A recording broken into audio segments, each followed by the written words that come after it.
Law enforcement officers don't always rush to solve crimes, as parents' panic can sometimes lead to exaggerations about the danger. This is especially true when it involves young people who are known to make rash decisions. However, there are cases where a delay has led to greater difficulties. Such was the case in today's story. Hannah Hill was an 18-year-old woman born in Akron, Ohio, United States of America. She was born on May 8th, 1981, and had a brother named Justin. By the age of 18, she had graduated from high school and was about to begin her adult life. She started by looking for a job and found a part-time secretarial position. After the summer, she was planning to go to college. Thanks to her job, she was able to save money and buy a car. Hannah was a real beauty and quite popular in high school. She was even crowned at the winter prom held among the graduates. Hannah remained friends with many people after graduating, and she kept in touch with them. Hannah Hill had a 19-year-old boyfriend named Brad O'Born. They had even lived together for a while, but problems in the relationship with her boyfriend greatly upset the girl. That's why she eventually moved back in with her parents. Later, her friend told Hannah's parents that Brad often behaved provocatively. They constantly argued, and it usually ended with insult from his side. If that didn't help, he would resort to physical force to make his point. Despite the problems in the relationship and the forced move, their romance continued. Friends advised Hannah to break up with a boyfriend who wasn't right for her, but, as they say, opposites attract. He was a classic bad boy, hanging out with other girls, smoking weed. He didn't even finish school. He was expelled. Brad didn't strive for anything in life, unlike the goal-oriented Hannah. The prom queen herself understood this and was thinking about breaking up with her boyfriend. On May 19th, 1999, Hannah, as usual, came home from work in the afternoon. She had dinner, took a bath, changed into her pajamas, and watched a movie on television.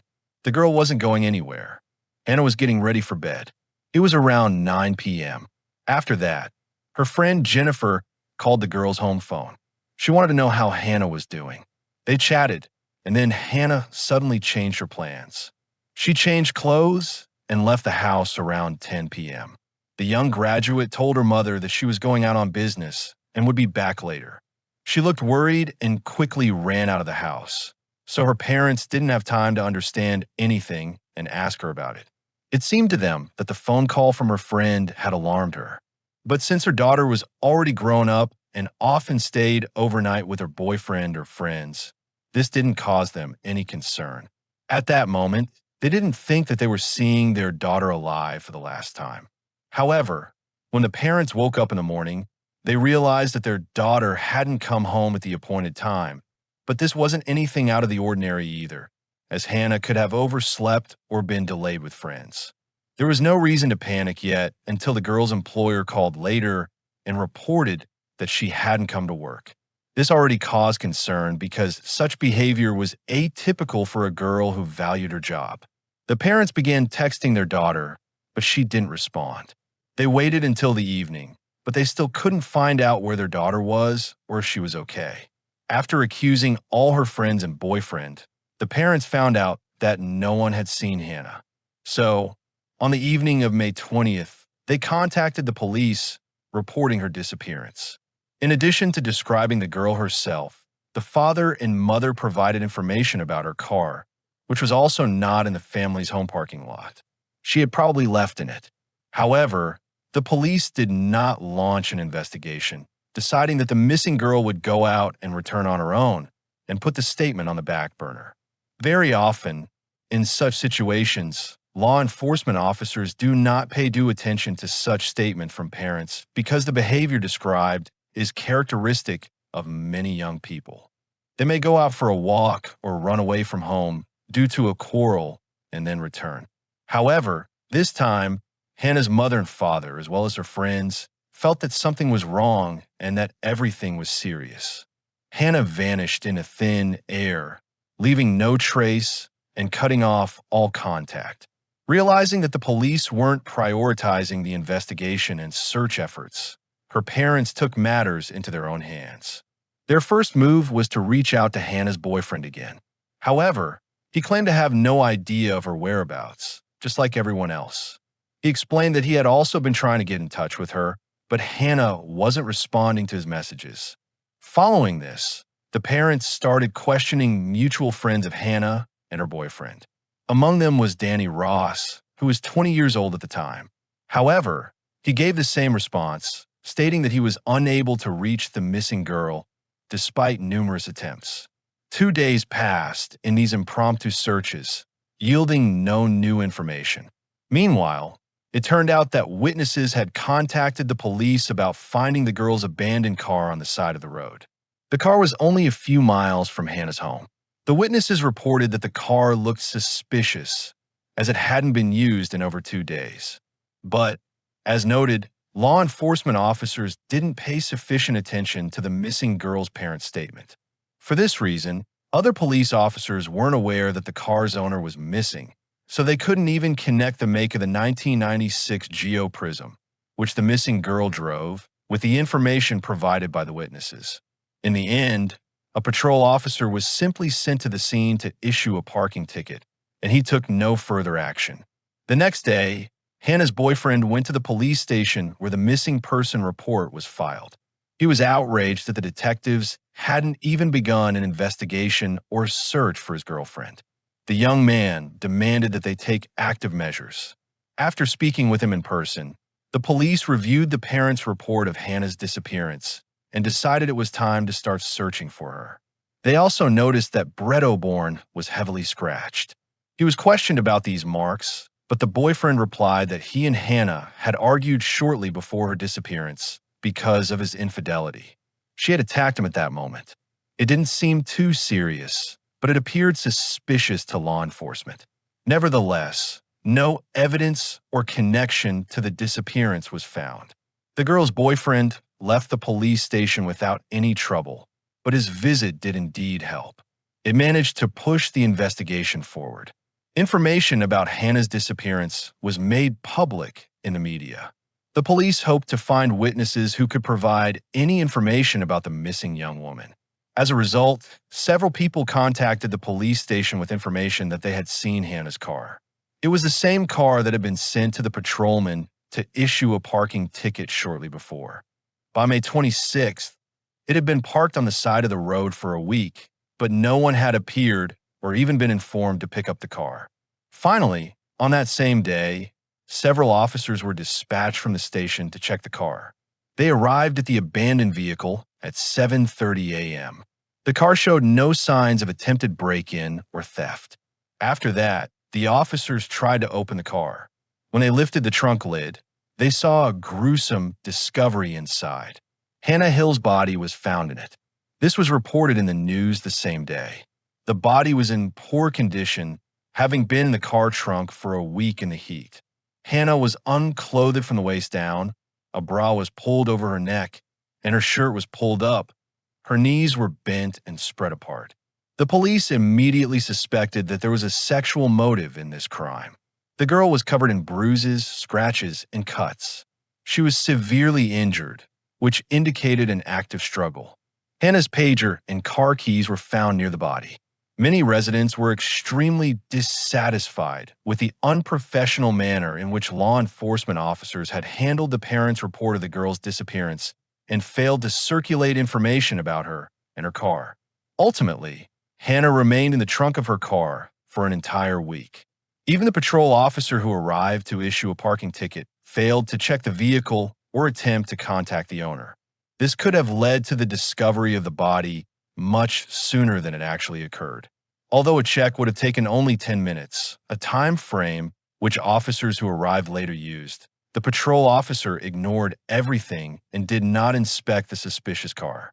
Many even speculated that the missing girl might have been alive when the first officer arrived, and her life could have been saved. But even if not, the investigation could have proceeded quickly, and within a week, vital evidence might have been lost, which is what actually happened. However, the detectives did not rush to conclusions, as they needed to gather information and determine the cause of death. It was unclear whether the girl had died outside the car and was then placed in the trunk, already lifeless, or she was tortured in the trunk and perhaps left to die in the car. Unfortunately, no witnesses or surveillance cameras were found near the car, making it impossible to establish who had left the body in the vehicle. The medical examiners performed an autopsy and found that the young woman's death was caused by manual strangulation. A white substance was discovered on her lips, a bite mark was found on one of her hands, and her entire body was covered in bruises and abrasions. Furthermore, it was established that she had been intimate with a man shortly before her death. Forensic experts suspected it could have been a rape, as indicated by the position of the body, torn clothing, and the nature of the injuries found. It appeared that the girl had been raped.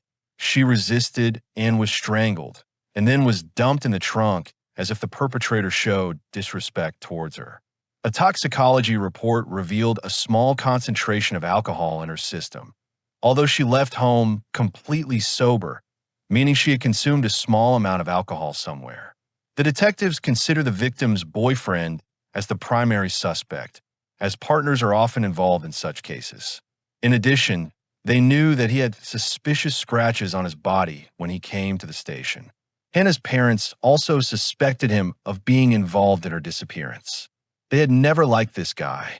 While searching the victim's home, the police found Hannah's diary, in which she wrote about her boyfriend. They quickly discovered that the girl's boyfriend had engaged in emotional and sometimes even physical abuse toward her. This was confirmed not only by the diary, but also by several witnesses. Therefore, the detectives turned to Brad and called him in for questioning. It turned out that the guy had an alibi. He was at a party with friends that night, where they watched TV and drank, and in addition, he successfully passed a polygraph test. Although his alibi was not foolproof, the investigators believed him. He seemed upset, genuinely concerned about his girlfriend. His body language indicated that he was telling the truth.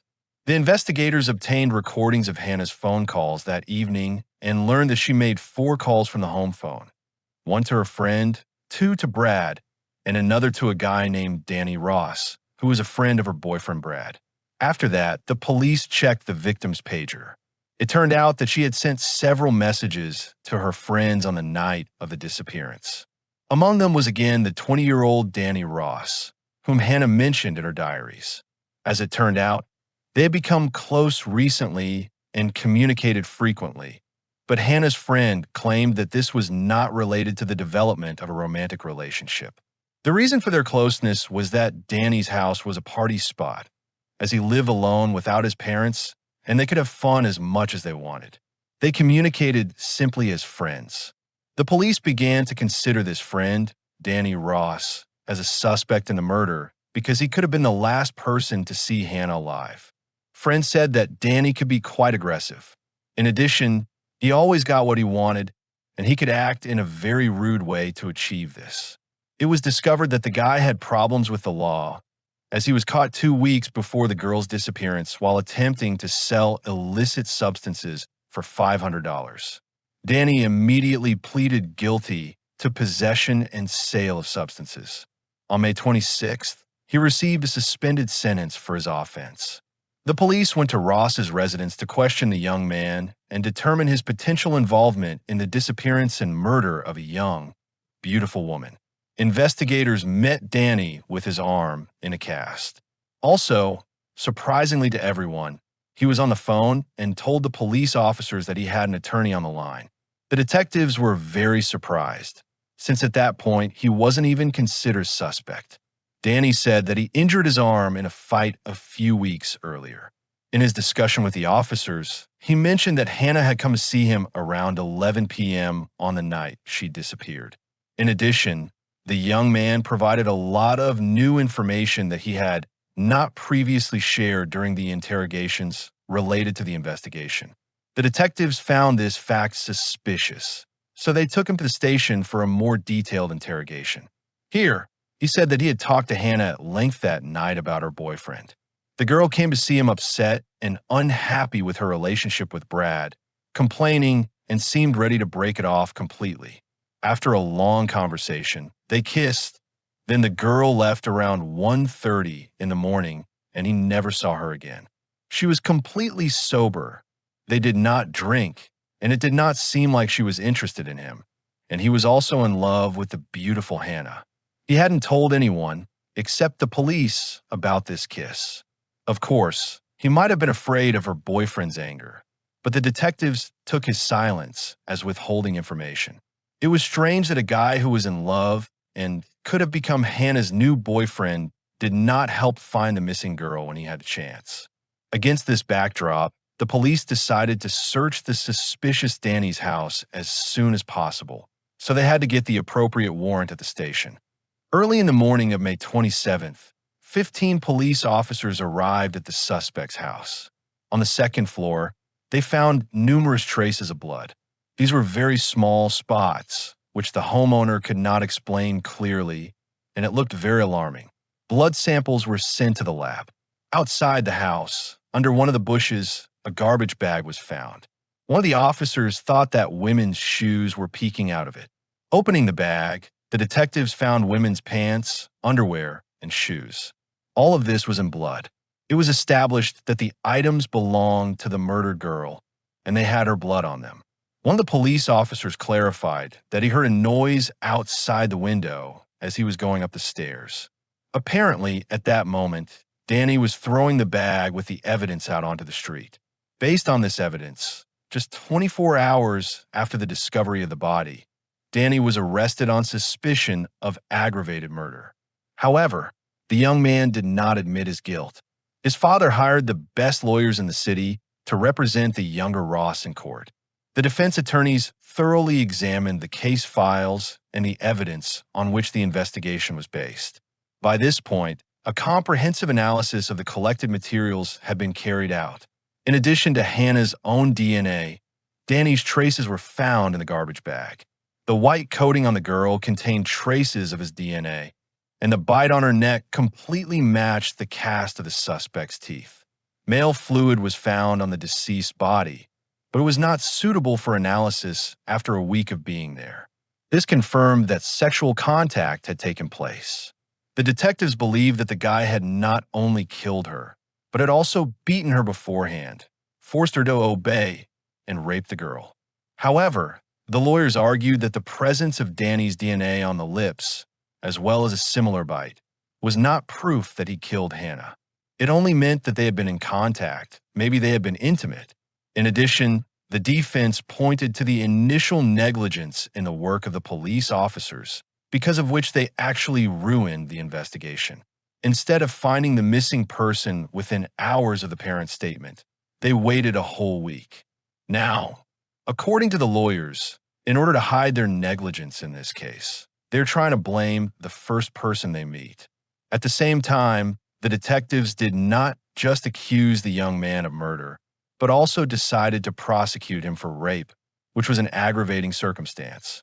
Under state law, such an offense was punishable by the death penalty. The attorneys also pointed out that the police had questioned too few people who could have been involved in what happened and did not even look for suspects anymore, concentrating all their efforts on Danny. For example, the victim's car contained several fast food bags. It was established that shortly before her death, Hannah had stopped at a fast food restaurant for a meal. However, detectives failed to visit the establishment and interview the employees. It's plausible that Hannah and Danny were simply having a casual relationship, and during her visit to the restaurant, she encountered an assailant who later assaulted and strangled her. Supporting the defense's claims, blood found on the second floor of Ross's house did not belong to the missing woman and was unidentified. The defendant claimed he'd been in a fight with someone in the room during a party, but couldn't recall who. Additionally, the victim's car showed no traces of the suspect's DNA, despite the injuries suggesting she fought back. An active struggle would likely have left traces of the attacker's skin or blood. The defense argued it was absurd to believe that a man with a broken arm could have raped and murdered the girl in his home. It would have been impossible for him to overpower her in that condition. He then allegedly moved her to her own car, put her in the trunk, drove it a mile away, and abandoned the vehicle there. He also undressed her and took her belongings, discarding the strap containing them under his windows. He would have had ample time to get rid of these pieces of evidence. The young man was not foolish enough to overlook this obvious action. It seemed as though someone might have framed Danny. This hypothesis effectively explained all the illogical facts discovered by the police, particularly the complete lack of the prime suspect's DNA in the victim's car, as well as the bag of evidence.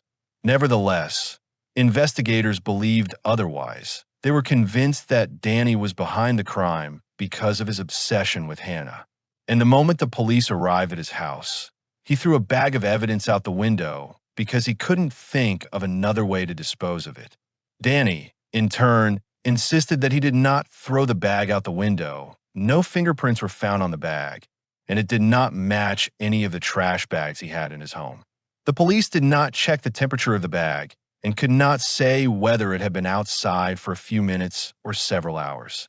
Meanwhile, Hannah Hill was buried in the family plot in Kentucky the day after she would have turned 19.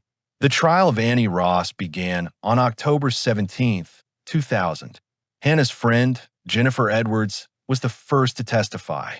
She described the defendant as an unreliable person who was prone to aggressive behavior and physical violence. She said that after Hannah disappeared, she visited him. He claimed he had not seen Hannah before her disappearance, even though they had met, meaning he was hiding something. The defense rightly pointed out that the defendant had over a week to get rid of the bag of evidence, but instead he left it in plain sight under his windows, which seemed implausible, and given the police's negligence, it would have been easy to get rid of the bag of evidence. In addition, the defendant was in a sane state, physically and mentally healthy, except for the cast. He would obviously have attempted to conceal such a noticeable, incriminating factor as a whole trash bag of evidence. The attorneys argued that this bag was planted by the person who was actually the real perpetrator. They also noted that Danny had no motive for the murder. They were not romantically involved and only had affection for each other, and they had a future ahead of them. Why would he kill Hannah, whom he was in love with, and deprive himself of the chance to be with her? The defense believed that more suspicion was raised by Brett O'Born, the deceased guy, who was an extremely jealous person who had raised his hand to her before. He may have lost his temper out of jealousy for Danny and killed his beloved. His involvement in the crime was also evidenced by the scratches with which he came to the police station. He did not hide that they were caused by Hannah, but claimed that they were obtained before her disappearance. But all this could be a lie and look suspicious. Ignoring the statement and the long search for the body could be the reason for serious punishment for the police because of negligence. Therefore, as the defenders believed, the police were simply trying to close the case as soon as possible and thus avoid just punishment. Investigators possessed compelling evidence suggesting the young woman had engaged in sexual activity prior to her death. Yet the state of the body made it impossible to determine whether it was consensual or a violent act. The sole individual capable of clarifying the situation was the deceased herself. Upon discovery, the body had significantly decomposed. While definitive conclusions were challenging, the prosecution argued that consent was not a factor. The nature of the injuries found on the victim, her posture, and the condition of her clothing indicated she had been sexually assaulted with considerable brutality. A white substance discovered on Hannah's lips was analyzed by an independent chemist.